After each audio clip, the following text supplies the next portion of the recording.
Have Bobby Long is with us. Bobby, how are you? I'm doing good. Good. Thank you for having me, Paul. Now, the reason I want to have you on is, and I'll get you to comment on this other stuff Sure. in a minute, but I want to have you on because in the city of Jonesboro, they had the half-cent sales tax special election that failed.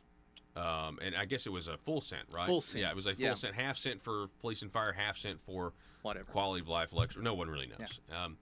And so during that contentious debate, it failed. But during the, I guess, discussion leading up to the election, you came out and said, you know what, I've got a plan.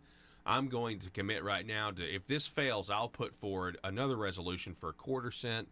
For police and fire, it'll be permanent. It'll never expire. And you promised everybody you were going to run that resolution. So what can you tell us? Because I know a few weeks ago you actually did do what you said that you were going to do. Yes, as a matter of fact, at one of the city council members, I handed out a paper to all of the council members that actually put down 4 different scenarios, that I was looking into.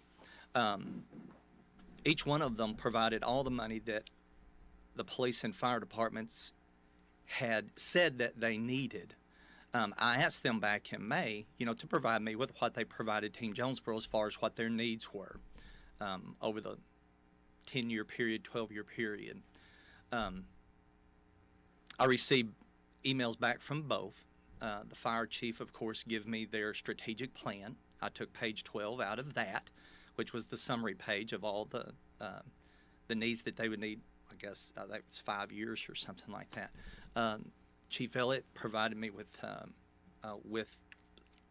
not as detailed a list, but he did provide me a list. So I took that information and I started to work. And over the course of time, I had developed, a plan that a 0.25% would, I think it was around $4.5 million a year, that it would have provided. Would it have provided all of the needs up front like, they were wanting? It would not have. That's how come I suggested that, the city is requesting people to buckle up, tighten up, and pay more sales tax. So at that point, I suggested them, why don't the city do the same, supply the remaining, and then go ahead and they would have what they needed at that point. I also laid out 2 scenarios. I not only presented one ordinance, I presented 2.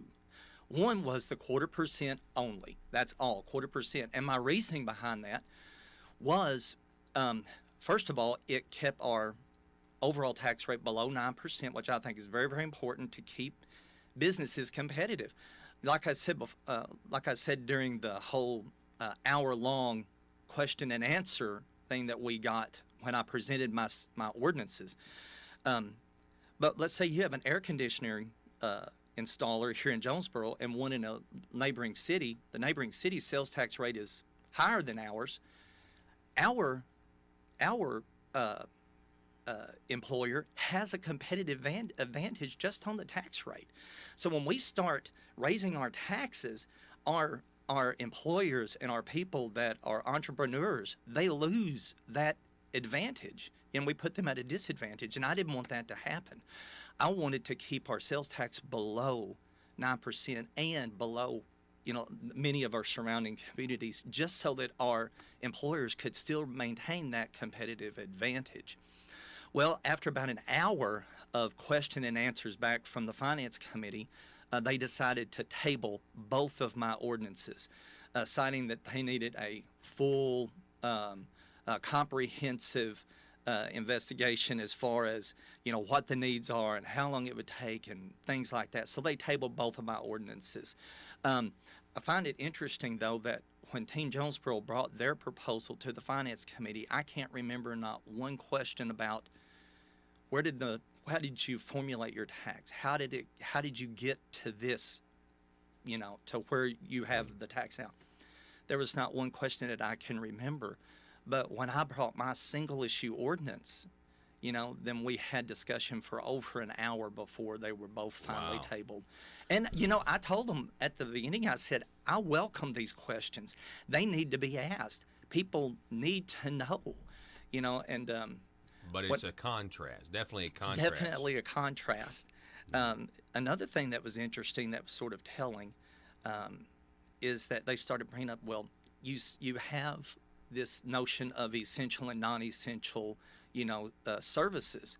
You know, what would you consider non-essential? And I got thinking about that, and we do that at a household all the time. What are those things that you have to pay? You prioritize your spending. Mortgage, rent, utilities, food, medicine, clothing, things like that are all at the top of the list that you make sure that you pay for first before you get down to your Netflix subscription. Things like that, things that you could do without, and so I did give a few general suggestions, but in the end, no one knows the city, should know the city like the mayor. And that's his responsibility to go back to his departments and say, okay, these are our priorities. We have to do this, have to do this, have to do this. So did you feel like the police and the fire, even though you did have some communication with how much money they needed, what were they saying? Were they saying this just was not enough new revenue for them? Said it was not enough. Okay. They said it wasn't enough. Okay. However, both of my plans funded their needs as they presented them to me. Okay, but they said it wasn't enough. I feel that's interesting because, I feel like even if it was a half cent, they might have said it's not enough because, and this is not to disparage anyone personally. This is just the nature of government in general. So we're just the faceless, nameless government. It's never enough, is it? I mean, that's. I mean, if we're honest.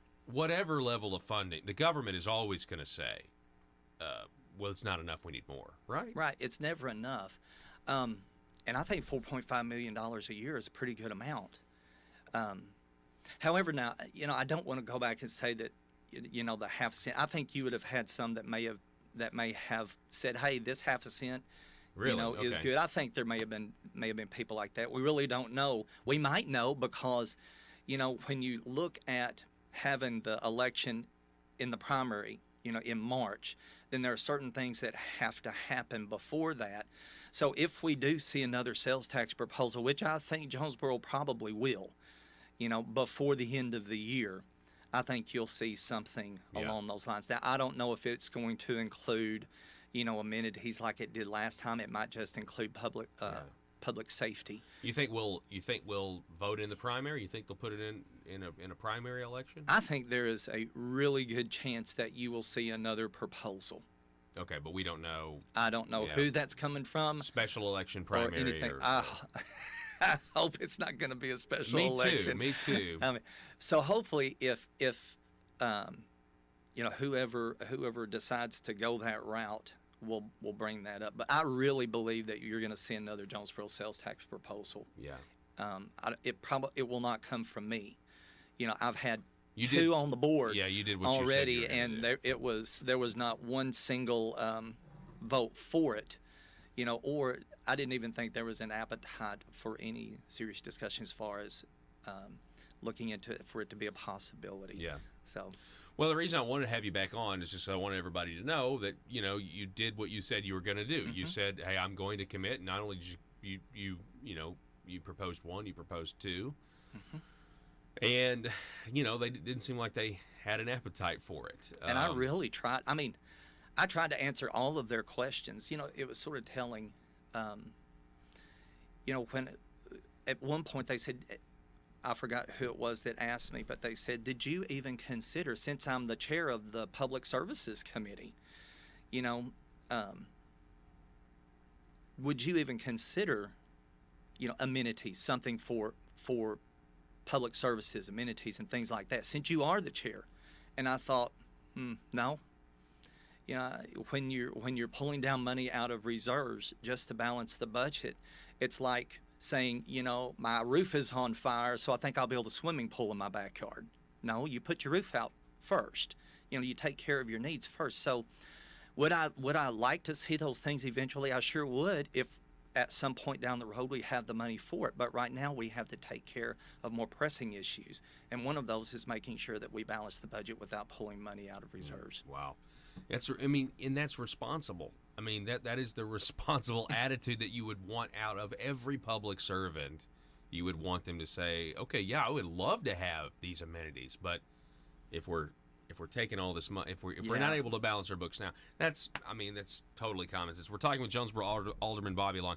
Okay, so now I got to get your thoughts on this. On Friday, the Arkansas Democrat-Gazette broke this story: texts raise cloud in Arkansas House seat race. They've got text messages between candidate, one of your opponents in the upcoming primary for state representative, Bobby, John Milligan, the mayor of Lake City, approached by a friend of another candidate, Dr. Cole Peck, Ty Coons, offering to give John Milligan's daughter a medical school scholarship of $20,000 if he'll drop out of the race. What's your reaction to this? The Attorney General has opened an investigation. Right.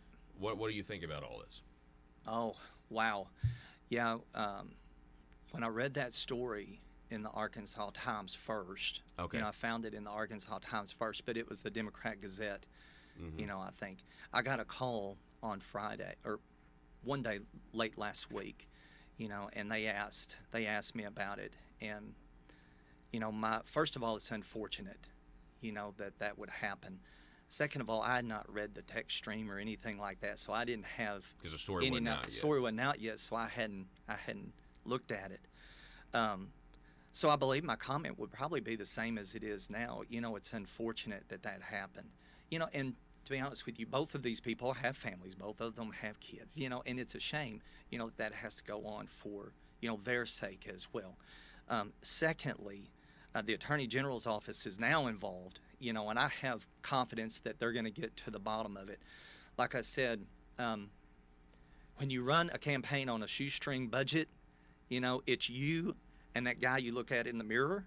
And as long as he's doing good, as long as he's, doing what he's supposed to do, and doing the right things, then we're going to be okay. And that's what I plan on doing. I plan on continuing to focus on my campaign and my message. At the same time, I do think that it's very, very important, for the Attorney General's office to get cooperation from both sides, because this is an issue in Arkansas politics. It's a big issue. I believe one of the candidates said, focus back on the issues, of our area. This is an issue of our area. It's an issue of our state. It's the issue of our nation. So it is a very big issue. And I believe it needs to be taken very, very seriously. And I trust that the Attorney General's office will do their due diligence and get to the bottom of it. All right. Bobby Long, I appreciate it. Thank you. You're going to keep working on your campaign. Now, how is the campaign going, by the way? Oh, it's going very, very well. Of course, we've not had any of the debates or anything like that, and I'm looking forward to those. We're getting out, talking to people, Gosh, it's just been great to get out and talk to these people. We have some of the best people, in these small towns, and in this area that you could ever want. I mean, they are just the salt of the earth. They're hardworking people that deserve, good representation from somebody that's from them. I grew up in District 53. I played ball at I graduated from BIC. Some of my best friends now are school teachers, and they work in those areas. So I'm from that area, and who best to represent you than someone with the same moral and ethical values, from that area to go and represent you in Little Rock. So I hope that I'm fortunate enough to do that. Yeah. Bobby Long, appreciate it, sir. Thank you. Thank you so much. Folks,